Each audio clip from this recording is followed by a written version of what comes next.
dibawa apabila Bapak terpilih nanti untuk ekonomi perbatasan, khususnya perbatasan. Oke. Baik, terima kasih. Selamat pagi semuanya. Ya, hari ini kita berada di daerah perbatasan, tepatnya di Rumah makan Tapau. rumah makan Tapau ya, Desa Tikong. Ya, artinya tentunya juga daerah perbatasan ini merupakan daerah beranda depan ya, ibaratnya muka daripada Indonesia, yang dimana saat ini sedang dilakukan pembangunan dan rangka kita untuk meningkatkan baik itu infrastruktur ya, ekonomi maupun juga sosial. Saya memang sudah cukup lama juga berkecimpung di pemerintahan. Nah, kemudian apa namanya sudah cukup lama juga menyusun ya master plan ya daripada perbatasan ini. Saya ingat dulu tahun 98 gitu ya, itu sudah dimulai ya beberapa pembangunan yang dilakukan oleh pemerintah daerah maupun juga pemerintah provinsi maupun juga pemerintah pusat. Ya, kemudian tentunya juga pembangunan yang dilakukan ya tentu juga akan berharap nantinya akan membantu masyarakat perbatasan dalam rangka mengelola ya terutama sumber daya alam yang ada di perbatasan, kemudian di backup oleh pemerintah ya bersama-sama, sehingga itu menjadi suatu pekerjaan ya, yang akan dinikmati oleh masyarakat perbatasan.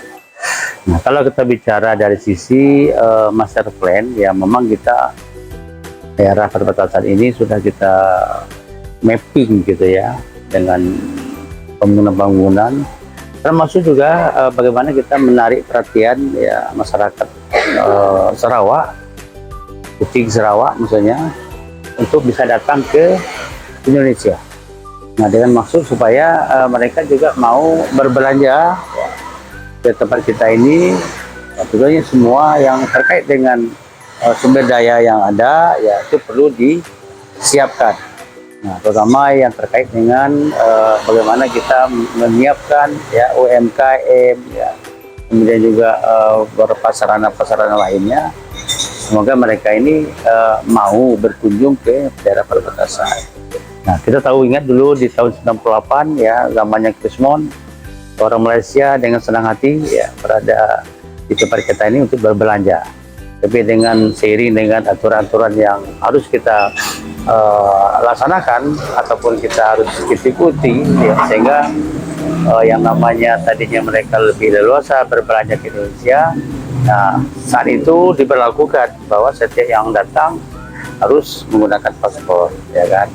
Nah, sekarang mungkin ya ibaratnya tadi aturan ini perlu kita sedikit kaji kembali ya, terutama daerah perbatasan ini kan harus ada prioritas, baik itu masyarakat perbatasan yang mau ke Sarawak, Malaysia, maupun juga dari pihak Sarawaknya yang berdomisili di sekitaran perbatasan garis border ya, saya kira ini perlu juga mendapat keringanan. Bagaimana dengan 600 ringgit tadi? Ya, 600 ringgit itu kan memang itu diberikan kepada masyarakat perbatasan, ya kan. Cuma itu jangan sampai disalahgunakan. Ya, kadang-kadang kita memberikan kemudahan itu, ternyata ada pihak tertentu juga memanfaatkan, sehingga 600 ringgit itu dianggap tidak cukup, ya kan. Padahal itu mungkin untuk belanja perbatasan, belanja ekonomi rumah tangga misalnya kan, 600 ringgit saya kira cukup, ya kan. Tapi itu tadi saya katakan, jangan sampai disalahgunakan, dan itu sementara ini sudah menjadi aturan kesepakatan sosial melindo antara Indonesia dengan Malaysia. Nah, ini kita pertahankan. Nah, kalau perlu nanti kita tambah gitu. Itu yang kita harapkan nantinya.